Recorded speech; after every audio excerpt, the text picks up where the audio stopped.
importantes, que estendiam suas vestes, ramos de palmeiras e outras folhagens pelo caminho onde ele passava.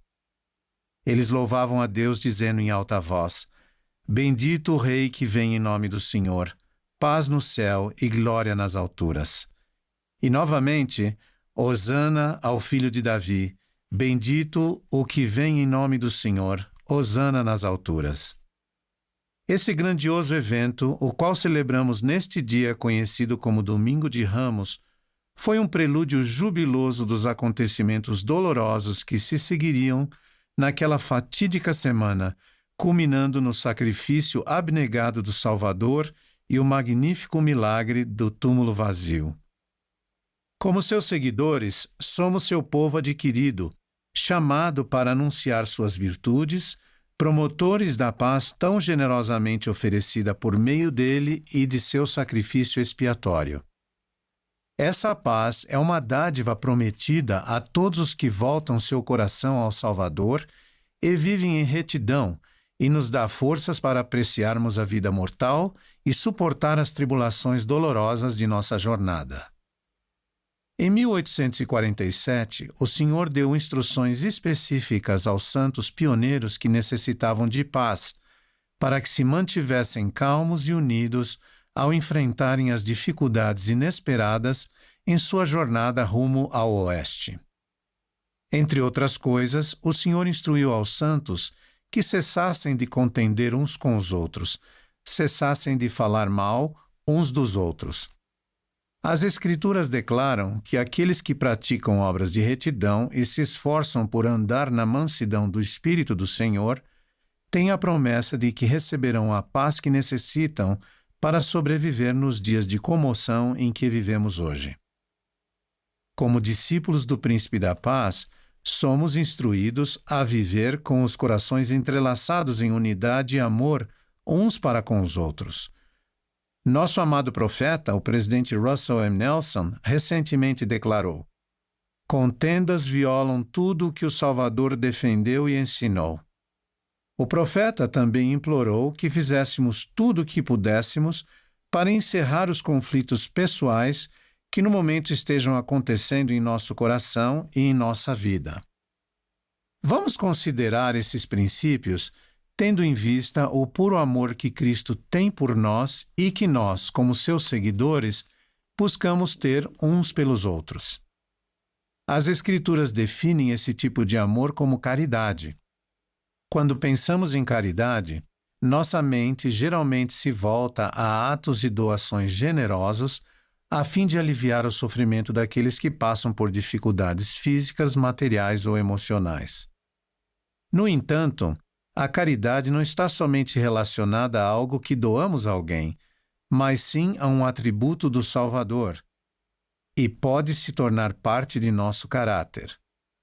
Não é de se surpreender que o Senhor tenha nos instruído a nos revestirmos do vínculo da caridade, que é o vínculo da perfeição e da paz. Sem caridade nada somos, e não podemos herdar o lugar que o Senhor nos preparou nas mansões de nosso Pai Celestial.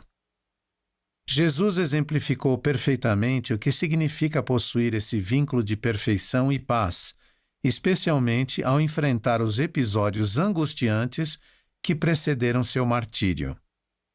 Pensem por um momento no que Jesus deve ter sentido enquanto humildemente lavava os pés de seus discípulos, sabendo que um deles o trairia naquela mesma noite.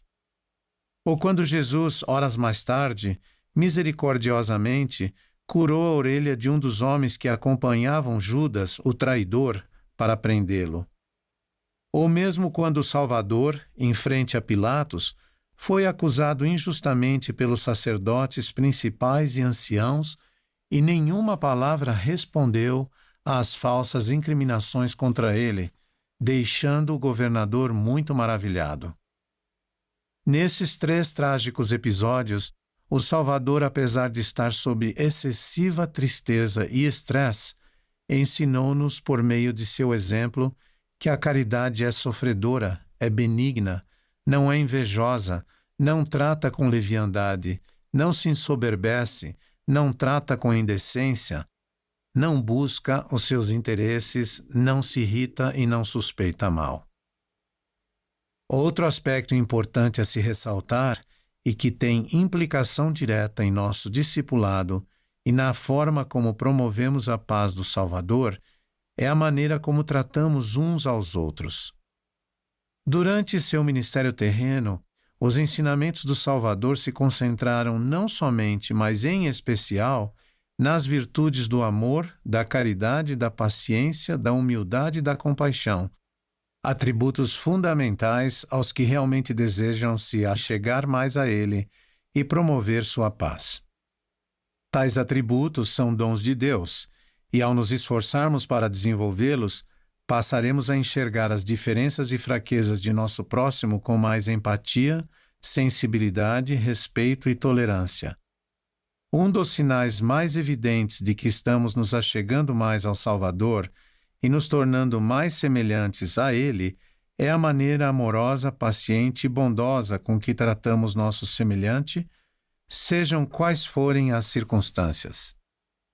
Vemos com frequência pessoas que se envolvem em comentários negativos e até pejorativos a respeito das aparentes características, fraquezas e opiniões de outros, sobretudo quando tais características e opiniões são diferentes ou contrárias em relação a como elas agem ou pensam.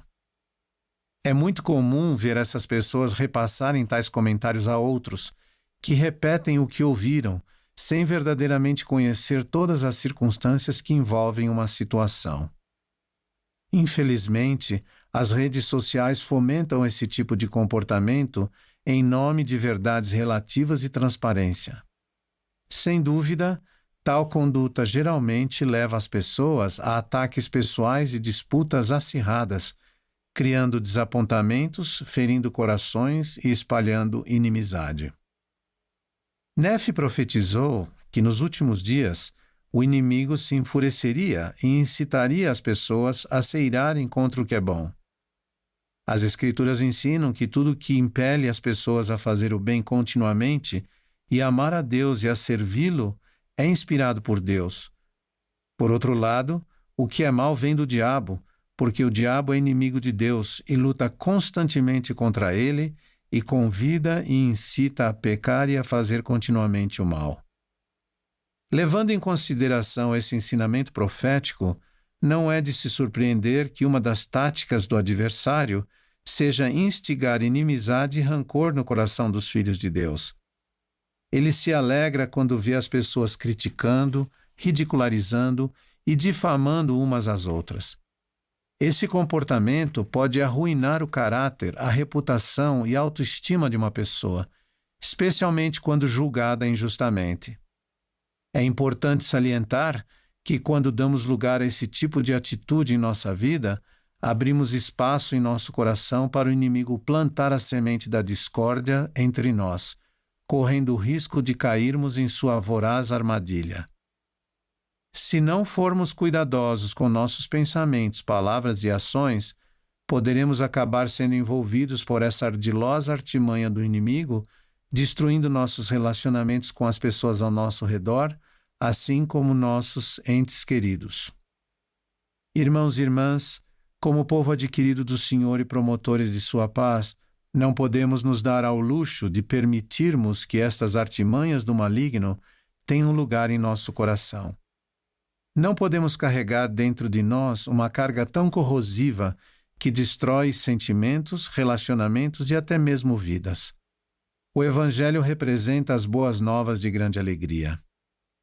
É claro que nenhum de nós é perfeito e, com certeza, há ocasiões em que somos seduzidos por esse tipo de comportamento. Em seu perfeito amor e onisciente conhecimento de nossas tendências humanas, o Salvador procura sempre nos alertar de tais perigos. Ele ensinou: porque com o juízo com que julgardes sereis julgados, e com a medida com que tiverdes medido, hão de medir a vós. Meus caros irmãos e irmãs, ao nos esforçarmos para desenvolver atributos semelhantes aos do Salvador, podemos nos tornar instrumentos de sua paz no mundo, segundo o modelo que ele mesmo estabeleceu. Convido-os a pensar sobre como podemos nos tornar pessoas que edificam e apoiam. Pessoas que possuem um coração compreensivo e clemente. Pessoas que procuram o que há de melhor nos outros, lembrando sempre que se houver qualquer coisa virtuosa, amável, de boa fama ou louvável, nós a procuraremos. Prometo a vocês que, ao buscarmos desenvolver tais atributos, nós nos tornaremos cada vez mais afáveis e sensíveis às necessidades de nosso próximo, e experimentaremos alegria, paz e crescimento espiritual. Indubitavelmente, o Senhor reconhecerá nossos esforços e nos concederá os dons que necessitamos para que sejamos mais tolerantes e pacientes com as diferenças, fraquezas e imperfeições uns dos outros. Adicionalmente, teremos mais capacidade de resistir ao impulso de nos sentirmos ofendidos e de ofendermos aqueles que nos magoam. Assim como o Salvador, nosso desejo de perdoar aqueles que nos maltratam ou falam inverdades a nosso respeito, com certeza aumentará e se tornará parte de nosso caráter. Que possamos hoje, neste domingo de Ramos, estender nossas vestes do amor e os ramos da caridade, seguindo os passos do Príncipe da Paz, ao nos prepararmos para celebrar no próximo domingo o milagre do túmulo vazio. Que possamos, como irmãos e irmãs em Cristo, jubilosamente proclamar: Hosana ao Filho de Davi, bendito o Rei que vem em nome do Senhor, Hosana nas alturas. Testifico que Jesus Cristo vive e que seu perfeito amor, expresso por meio de seu sacrifício expiatório, está estendido a todos os que desejam caminhar com ele e desfrutar de sua paz neste mundo e no mundo vindouro. Digo essas coisas no nome sagrado do Salvador e Redentor Jesus Cristo. Amém. As we prepare to celebrate this coming Sunday, the miracle of the empty tomb, as brothers and sisters in Christ, let us joyfully proclaim, Hosanna to the Son of David. Blessed is he that cometh in the name of the Lord. Hosanna in the highest. I testify that Jesus Christ lives, and that his perfect love, expressed through his atoning sacrifice, is extended to all who desire to walk with him and enjoy his peace in this world and in the world to come. I say these things in the holy name of the Savior and Redeemer, Jesus Christ. Amen.